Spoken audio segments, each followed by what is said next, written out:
Nous avons projeté cette réflexion sur le mariage avant que l'actualité ne mette sur le devant de la scène le mariage dit pour tous. J'espère pas pour moi, mais ça c'est un autre problème. Il s'agissait, dans notre esprit, de réfléchir à la manière dans notre diocèse d'améliorer la préparation de la célébration du sacrement de mariage.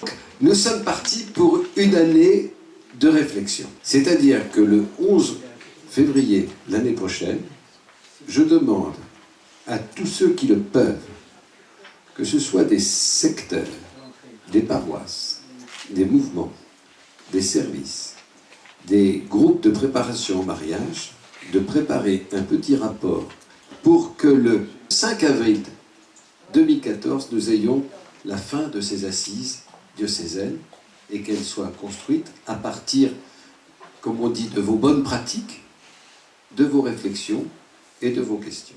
Pour éclairer ce que vous pouvez faire, voici quelques suggestions. Il me semble qu'il y a deux questions que chacun devrait se poser. D'abord, vous avez probablement tous, ici, une expérience.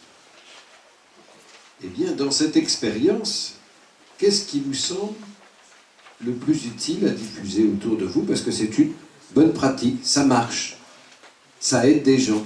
La deuxième question, vous, tel que vous êtes, là où vous êtes, qu'est-ce qui vous semble le plus important à transmettre à propos du mariage? Mais, pour compliquer un peu l'affaire, je vous donne 5 publics auxquels vous adressez. Je pense qu'il est intéressant de se poser des questions pour les éducateurs. C'est la préparation au sens large et pas immédiate.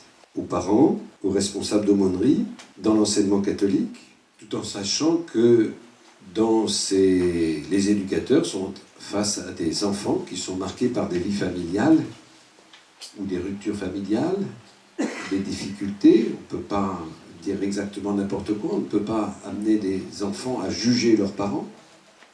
Et donc nous, est-ce que dans cette préparation lointaine du mariage, comment nous estimons qu'il serait important de faire quelque chose? C'est pas forcément évident. Par exemple, on sait très bien qu'il y a de l'éducation sexuelle, mais qu'il y a aussi de l'éducation affective. Est-ce que l'amitié, est-ce que ça joue un rôle, etc. Il y a pas mal de questions là-dedans. Deuxième public auquel on peut s'adresser, ce sont les paroisses. Les équipes animatrices, les prêtres, les équipes liturgiques. Évidemment, le plus simple, c'est de penser aux prières universelles, de penser aux homélies, de penser aux panneaux, de penser... Je ne sais pas si ça se fait, des flash mobs. Troisième point, troisième public, c'est la cité. Les non-chrétiens. Qu'est-ce qu'on leur dit du mariage chrétien? Je dis les non-chrétiens, je dis la cité, ça peut être les enfants ou les gens au boulot. C'est quand même un des problèmes majeurs d'aujourd'hui, c'est que même nous ne savons pas forcément très bien dire à ceux qui nous sont proches. Quatrième public, c'est les couples. Nous avons parlé de beaucoup de choses et il y a un point que nous avons évoqué, mais pas tellement, sur lequel nous ne sommes pas développés, c'est quand il y a des différences de foi dans le couple. Alors on l'a dit avec les musulmans, mais il y a aussi beaucoup de couples que nous voyons où l'un est agnostique ou légèrement caustique. Est-ce qu'on a dit quelque chose à dire à ça? Et puis cinquième groupe, c'est vous.